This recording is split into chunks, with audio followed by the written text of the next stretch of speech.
Welcome everyone. My name is Sean, and I hope that all of you had an absolutely wonderful Christmas, and of course, the most celebrated holiday, one that is totally not made up, a happy Kwanzaa. We all Kwanzaa super hard over here on the actual Justice Warrior channel, so I hope your Kwanzaa was quite Kwanzaa-y too. Now, I will say, no matter how good your Christmas is, no matter how happy your Kwanzaa is, in today's story, nobody got a greater Christmas gift than the subject that we're going to talk about today, because a Baltimore judge decided, you know what? Mass shooting, absolutely no big deal. Adult offender, who even cares? Age is just a number, baby. We're going to put an adult offender in juvenile custody because we know that's not a thing that can happen, and that will ultimately end up leading to the release of a serial gun offender, a mass shooter, a danger to society, who everything I learn about him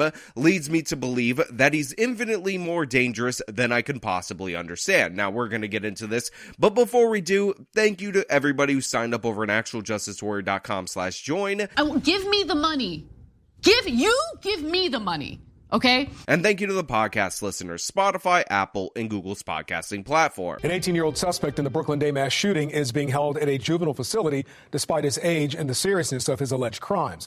A new ruling placed Tristan Jackson back under DJS supervision and could possibly lead to his release before trial. So this is Tristan Jackson. He is our suspect, the alleged perpetrator for the Brooklyn Homes mass shooting that occurred in Baltimore, Maryland, one of the crowning achievements of the United States in terms of our great cities. And as you heard, he happens to be 18 years old, a legal adult, and a judge has ruled that age is just a number, as I said in the open. Yes, I'm repeating the same jokes, and that he will be held in juvenile custody, despite the fact that he is being charged as an adult, that he is, in fact, an adult, and this is not a thing where you can hold somebody who is an adult in juvenile custody. But a Baltimore judge will not be deterred. A Baltimore judge is like, tough on crime? What even is that except for evil white racism? I'ma fight against it. So we're gonna go over how insane this crime is, how dead to rights this alleged person is, the suspect in this shooting actually is,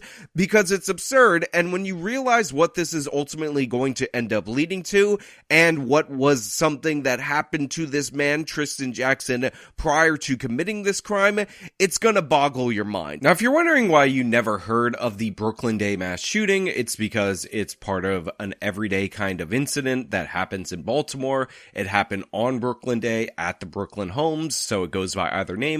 2 were killed, 28 injured, and it is actually the largest shooting incident in Baltimore's history. But without further ado, let's resume the clip.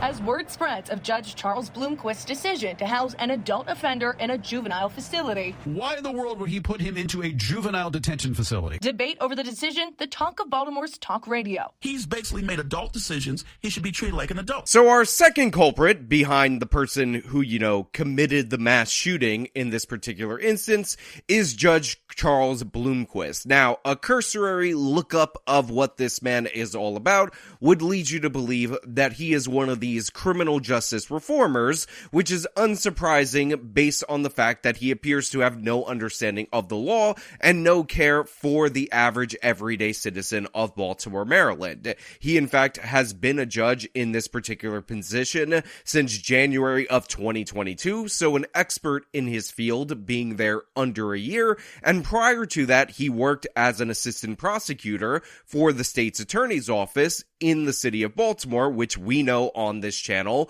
was an office run by Marilyn Mosby, who is one of these people who focuses way more on how many people she can get out of prison rather than those that she can put in prison. So already, I'm a bit suspicious of Charles Bloomquist. Before I even know too much about him, based on this ruling and based on this history, I'm going, red alert, he used to work for Marilyn Mosby, we're all in trouble, well, at least police, I'm not in trouble because I don't live anywhere near around Baltimore. And amongst local attorneys sharing their shock. It is unheard of. It is highly unusual for something like this to occur. It would be extremely rare, no doubt. Now, even though we've talked a lot about the crazy things that go on in places like Baltimore, where they have woke judges, woke district attorneys, people who refuse to do anything about crime on any level, as you can see, Baltimore Talk Radio thinks it's insane. A bunch of different legal experts say it's unheard of. It's extremely rare. There is no possible way that this is going down the way that they're saying it's going down,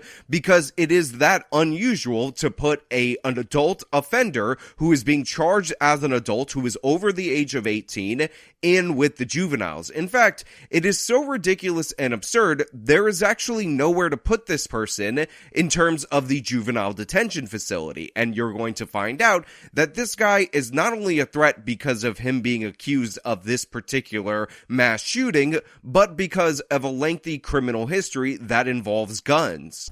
At 18 years old, Tristan Jackson is legally an adult accused of 57 counts of attempted murder and weapons charges in connection to the Brooklyn Homes mass shooting. Yeah, you heard that right. The man is an adult. He is accused of 57 counts. 57 counts of attempted murder for the Brooklyn Homes mass shooting. Again, 57 counts, and yet he is being moved to juvenile custody, which again, I will explain later, it will be shown to you later, means that he is likely to be released. However, maybe these charges are just against an innocent, angelic-like black man who never did nothing wrong, and in reality, the evidence against him is quite skimpy. Of course that's not the case. Of course the evidence is rock solid. Of course I'm saying alleged as a thing that you're supposed to say before somebody's convicted, because it appears, based on the evidence that has been put forward, they have this guy dead to rights in two different ways that can be verified via our amazing technology out there in the world. But don't let me tell you that.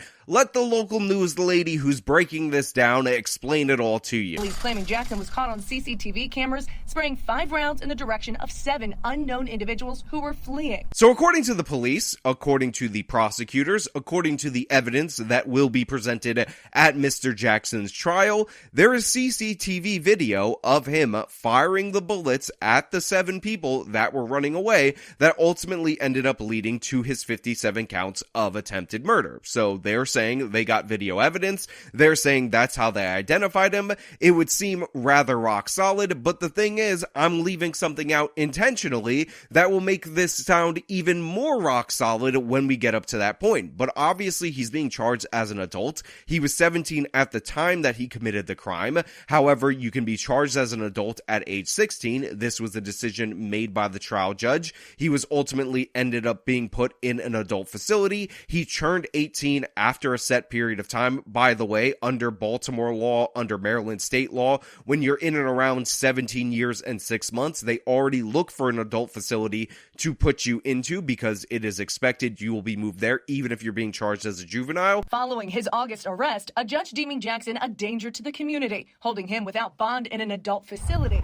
Last Friday, Judge Bloomquist approving a motion to move Jackson to a juvenile facility. But yeah, it was pretty solid, pretty straightforward, until old Charlie Bloomquist came in and decided that he was going to try to remand him to the juvenile justice system. And when I say try to remand him to the juvenile justice system, I need to make it 100% clear that that is not a thing. The juvenile justice system in the state of Maryland, in the city of Baltimore, does not hold people 18 and over. That does not happen. When you remand an 18-year-old to the juvenile system, that is ultimately going to trigger a series of dominoes that will lead to this individual's release. And again, lengthy criminal history involving other previous gun crimes. Legal experts also questioning if the transfer could allow Jackson to walk free. Due to capacity constraints, there are often long wait times for open beds inside DJS detention centers. Due to PREA regulations, which prevent adults from being housed with juveniles, there's a chance that at 6'5", 210 pounds, Jackson could be released from custody and instead placed on a DJS ankle monitor while he awaits his adult trial. So first of all, I may have buried the lead, if I'm being perfectly honest. The guy's 6'5". Obviously, identifying somebody who's 6'5", 210 pounds is quite a bit easier on CCTV camera than identifying somebody within a more normal, more common height range. But as you heard from this local news segment, there's a bunch of different factors that are preventing him from actually being moved to the juvenile facility, which makes this judge's ruling completely asinine. First and foremost, they might not actually have the room to move him there. Again, I told you earlier, at 17 years and 6 months, they're already starting the process to transfer to an adult facility because space is so limited in the juvenile facility. On top of that, you can't actually house him in anything that would have him interact with the other underage people due to the fact that there are serious regulations to protect minors from sex crimes from adult offenders. So that is a no-go as well. So essentially, we're in a situation where he's going to be released possibly on an ankle monitor unless another judge reverses the ridiculous Bloomquist decision. But here's why that's a problem. Here's the third reason why it is very likely that this alleged suspect, who could be an innocent angel, who could have fired those bullets in order to feed his starving family, actually might be dead to rights guilty in terms of this mass shooting. This is police claim Jackson's DJS ankle monitor from a prior gun offense is what they used to track Jackson to the scene of the Brooklyn Homes shooting. Yes, you heard all of that correctly, but I'm still going to give you a recap from the top so you can understand it. So, they can't put him in the juvenile facility. There are laws preventing them from being able to do so. There's space and capacity limitations that are preventing them from being able to do so, and there are regulations on the federal level that are preventing them from being able to do so. So likely, the result of this is that they're going to have to release this very dangerous individual on an ankle monitor. And what's interesting about that is one of the ways that they were able to capture this person, aside from the fact that he's 6'5" and allegedly was caught on surveillance video shooting at these people, so they would have a clear way of identifying him that way, is the fact that he was already on an ankle monitor and they GPS tracked him to the location at the time of the crime when he committed the shooting on video. Oh yeah, and he's 6'5", so this guy is pretty much as guilty as an alleged suspect who's possibly an innocent angel trying to feed his starving family could actually be. And yet the judge still remanded him to juvenile custody, knowing full well that that is not a thing. 57 counts of attempted murder, more gun charges than you could possibly imagine, already with other pending cases related to violence, related to gun crimes, but he still decided to put him with the children's, even though he knows for a fact that he cannot be held with the children's. He's arguably a very dangerous person. Arguably a dangerous person. That is an interesting way of phrasing it. I mean, I guess, again, there is the possibility that he's an innocent angel Aladdin, but I think based on the whole litany of evidence, the previous criminal history, even if he is an innocent angel who is framed by AI and GPS hacking, like, you know, some super hacker framed this 6'5", 210-pound man for this mass shooting, that he probably still is a dangerous person. I'm not saying anything, but I'm just saying, even if the AI concoction framed this innocent angel, he might still be dangerous based on the previous criminal history, but whatever, arguably. I'm just making the argument. Concerns echoed in a statement from the city state's attorney's office, writing a part, quote, "As it stands, DJS does not consider public safety when determining whether a youth should be detained, and we fear the possibility that DJS will allow him to be released into the community, even though a judge has already found him to be a threat to the community." Now, even though Marilyn Mosby is out of office, they've actually replaced her with Ivan Bates, who is another soft-on-crime, woke district attorney who was elected to not prosecute anyone for anything. In fact, way back in the day, he was actually running as a softer, more left-wing prosecutor than Mosby, and he pushed her to the left in their previous election, but even his office is like, all right, you know, we have a limit.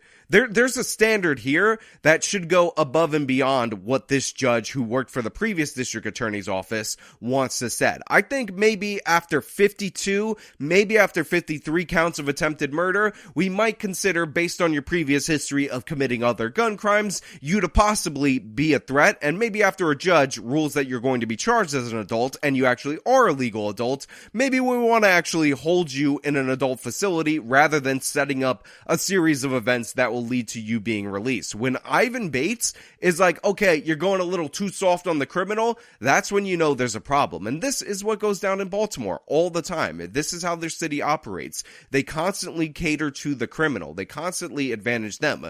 They know for a fact that this guy is a threat to society. They know for a fact that the whole point of having judges with judgment and threat assessment, like the regular trial judge, use properly in this particular instance is so that you can hold individuals like this who are a threat to society. This is an illegal abomination. It's a Christmas gift. It's a Christmas miracle for our Tristan over there. You know, the innocent angel, Tristan Jackson, didn't do nothing probably. But for the rest of us, it's a Christmas nightmare. For the rest of us, Charles Bloomquist, an absolute Grinch through and through, except if you think about it, the Grinch never really hurt anybody. He was just a sad sack with a heart that was 3 sizes too small, unlike Charlie Bloomquist, who appears to have a brain that is not even existent. But hey, those are just my thoughts. I happen to believe that mass shooters should probably not be set up to be released onto the streets with the same monitoring system that they were wearing when they committed, allegedly, the mass shooting.